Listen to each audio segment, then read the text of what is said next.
Hi, I'm Brandon. And I'm Jodilee. And welcome back to By Faith, where we are tackling Lesson 9, Monday. And today we are learning about what kind of God has challenged us to do. I know we kind of give you guys some challenges, but God actually gave us a challenge as well. And Brandon's going to start by reading it for us. So for all of you guys who want to follow along, it's Matthew 5, verse 14 to 16. Awesome. You are the light of the world. A town built on a hill cannot be hidden. Neither do people light a lamp and put it under a bowl. Instead, they put it on its stand, and it gives light to everyone in the house. In the same way, let your light shine before others, that they may see your good deeds and glorify your Father in heaven. Okay, so God has given us a challenge, right? You might not see it in there, but it's in there, okay? He said you must be a light, okay? Like a city on a hill, and you must let your light shine, okay? So a little bit of context. Remember last week we told you it's always important to read this textbook in context, the Bible, right? And the context here is Jesus is telling it to people while he was here on earth, right? And the Israelites back in those days lived under Roman oppression, okay? The Romans kind of ruled them. There was the Pharisees who were also telling them what to do, and there was like heavy tax from the Romans. And it just wasn't a very nice time to live, okay? I don't think. Every time has their problems, but that one sounds particularly challenging. And yet in this time of oppression, when the Romans were telling you what to do, God is calling his people to be a light in the darkness, okay? In the darkness of oppression and poverty and like horribleness, okay? So to me, light, and you must tell me if you agree, has kind of twofold, right? He wants us to be he wants us to be a light, right? So like a city on a hill or a candle in the darkness, he wants us to spread, right? When there's light, there's no more darkness, right? Exactly. If you switch on the lights, it's not dark anymore, okay? So it's like you can't be stopped, okay? And he wanted them to spread the good news, okay? Be the light and tell them that the good news that Jesus is coming and be the hope. And that's kind of what I've always thought about. It's like I must be this little light on the top of the hill that everyone can see, and when they see me, they'll see the good news in Jesus, right? Which is, I think, part of it. But the other part, which I've kind of come to realize as reading this lesson, is they lived in a really tough world, okay? And I think we also always have, but at the moment, maybe a little bit more, live in a tough world, okay? There's COVID, there's poverty, there's financial crises, there's people just being horrible, okay? And Jesus is calling us not only to tell others about him, but also to actually be the light, right? Be a little bit of goodness, be a little bit of kindness, you know?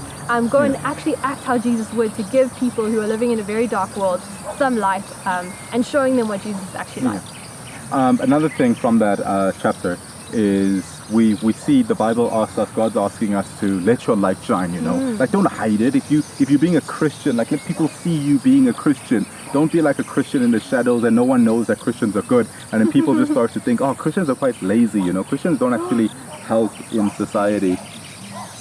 We use the sound over here on the top. Cool. Our mic just stopped working. So we don't want people to think that Christians are lazy and Christians don't add to society. They don't help society out, you know? Christians need to be seen as helping, you know? They need to be out there volunteering in the community and everything. But that does not mean that we need to all grab our camera and say, hey, come follow me, look at me, and grab our money out of our pocket and be like, hey, poor person, let me help you, you know? But like, doing it for views, you know, doing it for attention online, doing it for views. Because at the same time, we also see Jesus, where he was speaking about the guys who would come into the temple and they'd make a loud noise when they give their offerings, you know, and look they pray. Look what I'm doing. Exactly. Look at all the money I'm putting in the collection, in the offering, in the tithe, you know. And these people who would say prayers loud, you know. And why are they praying loud? Because they want to be heard praying. Look at me, I pray. And we're not going to judge you, you know. If that's what you do, if that's how you generally, naturally are, Jesus appreciates it. If you are loud prayer, keep praying loud, brother. If you like helping people and you're generous at heart, keep helping people. But what we're trying to get at is, don't do it for the attention of yourself. Don't do it to glorify yourself. If you see that verse, it says that we need to be Christians and we need to be seen as good Christians so that it will glorify God. Yes. And your true intentions will always be exposed.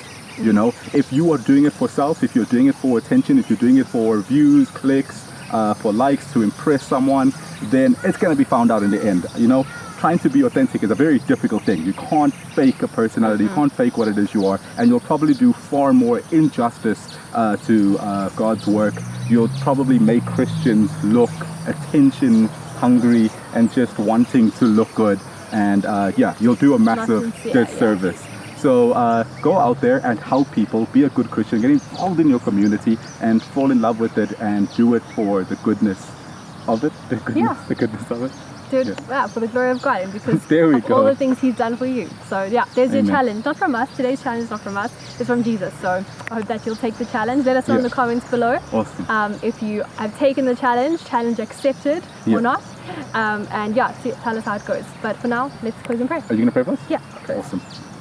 Dear Lord, thank you so much that you are an amazing God, that you have good news for us and you showed us how to live and to be kind. And Lord, I pray that we'll take the challenge today to be a city on a hill, a light shining in this very, very dark world, so that we can spread the hope and the good news that you've given us, but also some of the love that you've shown us and that we can show to others. Be with us for the rest of today. Amen. Amen. Bye.